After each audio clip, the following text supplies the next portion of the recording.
प्रिय मित्रों, राधे राधे, जय श्री कृष्ण। मैं अजय सोलंकी, एस्ट्रो एडवाइजर व फ्लूटिस्ट, आज के ज्योतिष एपिसोड में अपने एस्ट्रो चैनल में आपका हार्दिक स्वागत करता हूं। सर्वप्रथम मैं आप सबको नववर्ष 2026 की हार्दिक बधाई और शुभकामनाएं देता हूं। आज के ज्योतिष एपिसोड में मैं आपको बतलाने जा रहा हूं नववर्ष 2026 का फरवरी माह मीन राशि के जातक जातिकाओं के लिए कैसा रहेगा। मित्रों, फरवरी माह में आपके शत्रुओं का सफाया हो जाएगा। आप एनिमी हंटर कहलाएंगे। शत्रु आपके जो षड्यंत्र रच रहे हैं, जो आपको परेशान कर रहे हैं, आपके सामने घुटने टेक देंगे। इसका कारण है पाप ग्रह केतु षष्ठम भाव में विराजमान है। षष्ठम भाव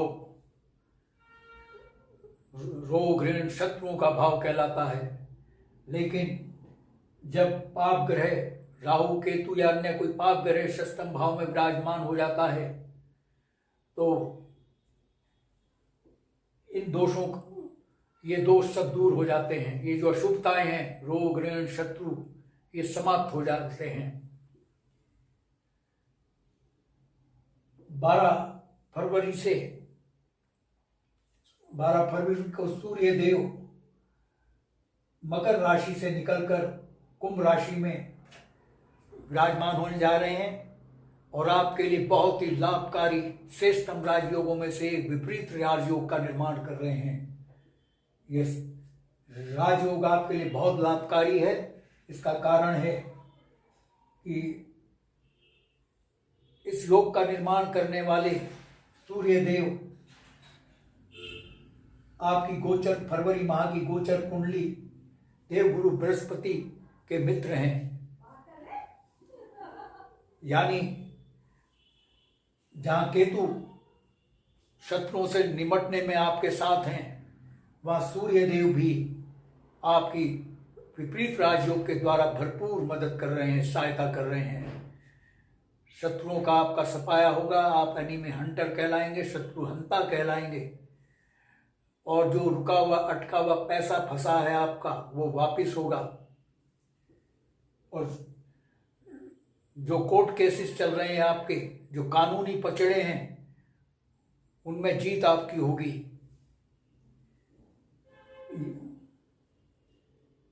इसका कारण मैं बतला चुका हूं। और जो जातक जातिकाएं प्रतियोगी परीक्षाओं में बैठ रहे हैं, उनको भारी कामयाबी मिल सकती है। और जो जातक जातिकाएं सरकारी नौकरी के लिए प्रयासरत हैं, उनको सरकारी नौकरी नहीं मिल रही है, उनको सरकारी नौकरी भी मिल सकती है। उनको सफलता मिल सकती है सरकारी नौकरी पाने में। इसका कारण है सूर्य देव, जो कि सरकार, शासन, प्रशासन, सरकारी नौकरी के कारक ग्रह माने गए हैं, वो विपरीत राजयोग का निर्माण कर रहे हैं मीन राशि के जातक जातिकाओं के लिए। मैं मीन राशि के जातक जातिकाओं की बात कर रहा हूं। और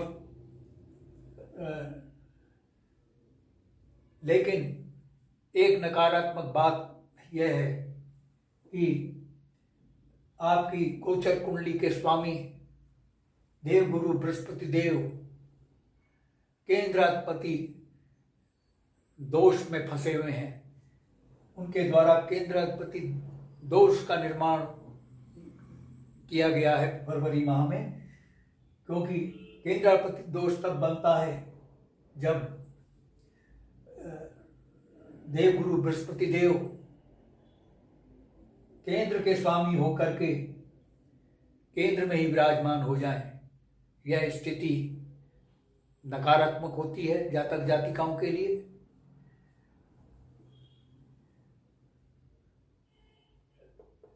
बॉस से आपकी अनबन हो सकती है, बॉस से तालमेल बिगड़ सकता है। बॉस से बनाकर रखें। मान सम्मान प्रतिष्ठा में भी कमी आ सकती है, क्योंकि देवगुरु बृहस्पति देव जो केंद्राधिपति दोष से पीड़ित हैं, वे इन बातों के कारक भाव के भी स्वामी है, यानी दशम भाव के भी स्वामी हैं। इसलिए मान सम्मान पद प्रतिष्ठा में थोड़ी कमी आ सकती है और हीटेड आर्गुमेंट से बचें। आपकी वाणी कटु हो सकती है। वाणी कटु होने का कारण है कि द्वितीय भाव जो कि वाणी का कारक भाव माना गया है, ईएनटी का कारक भाव माना गया, ईयर नोज थ्रोट आदि का, ईयर नोज थ्रोट से संबंधित व्याधियां भी आपको सता सकती हैं। सावधान रहें। ज्योतिष विज्ञान डराने का कार्य नहीं करता, सावधान करता है, क्योंकि ईयर नोज थ्रोट और वाणी का जो कारक भाव है द्वितीय भाव और परिवार का भी भाव है, ये इस भाव के स्वामी ग्रह मंगल देव अस्त अवस्था में हैं। वाणी पर नियंत्रण रखें। वाणी की कटुता से आपके परिवार में मान सम्मान प्रतिष्ठा गिर सकती है और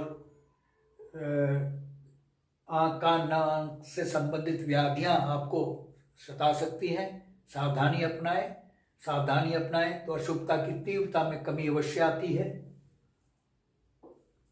आपकी आय में भी कमी के संकेत मिल रहे हैं। आय में भी कमी आ सकती है, क्योंकि आय भाव के स्वामी जो शनि देव हैं वे शत्रु राशि मीन राशि में विराजमान हैं, इसलिए आय में कमी आ सकती है। और आय भाव में हालांकि जो जब ग्रह मौजूद होते हैं तो आय में वृद्धि होती है, लेकिन मंगल देव अस्त हैं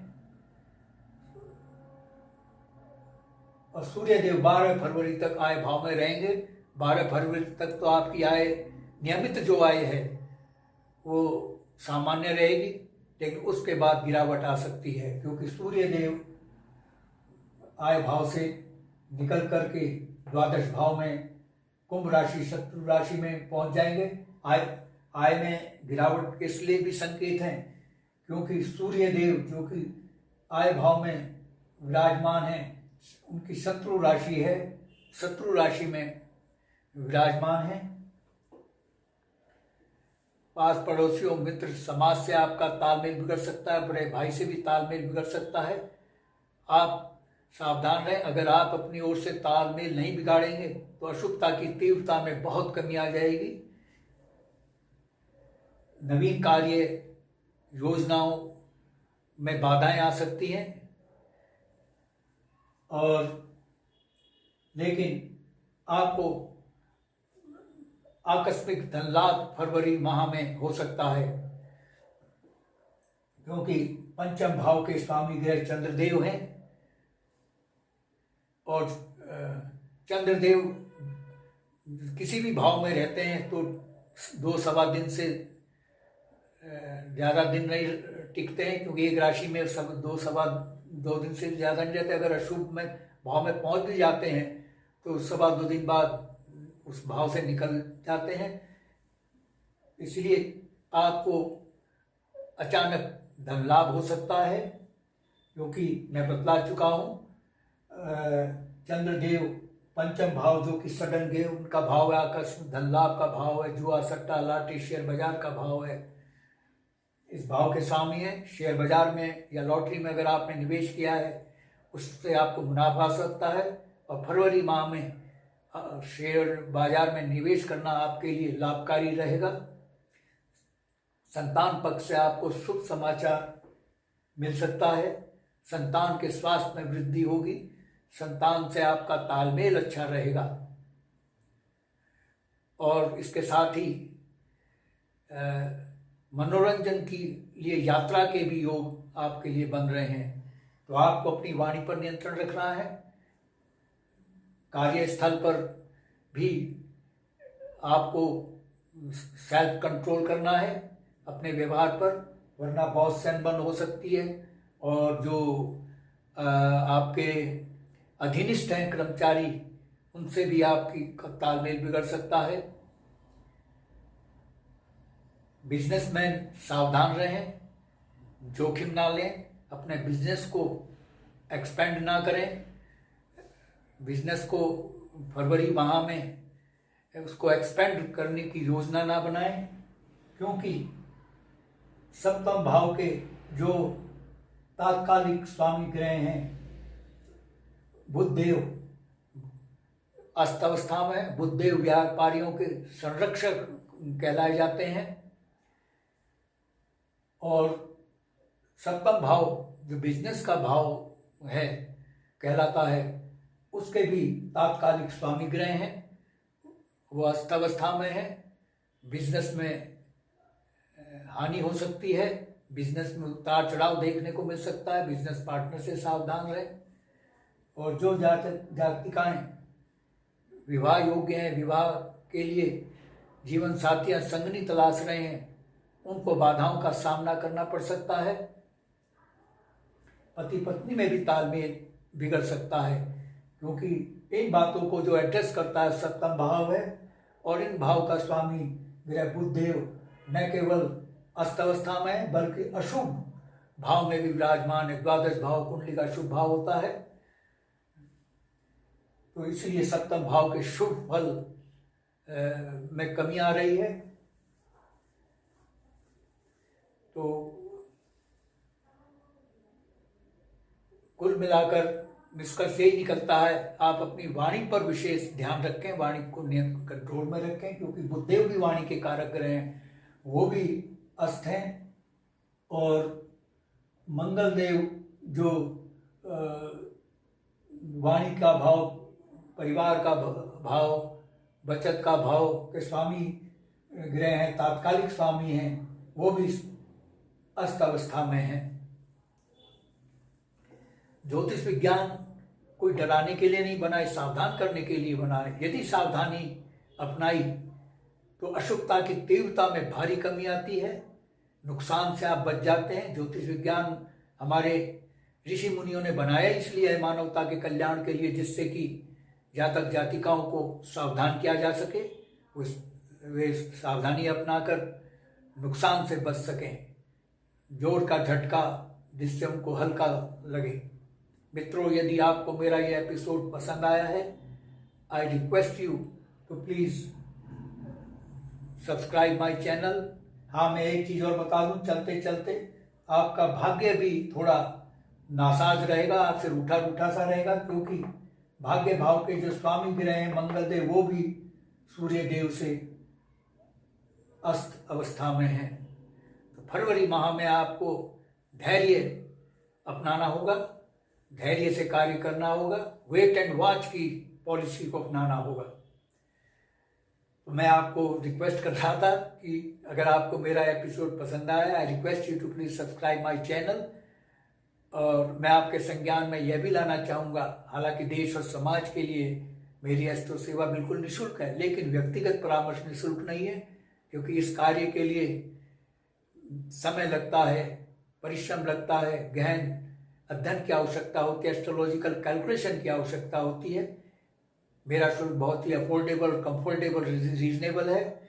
यदि आप अपनी लग्न पत्रिका या जन्म पत्रिका की एनालिसिस कराना चाहते हैं तो आप अपने प्रश्नों के साथ अपनी बिल्कुल सही जन्म तिथि, जन्म समय, जन्म स्थान मेरे व्हाट्सएप नंबर 9411769698 पर भेज सकते हैं।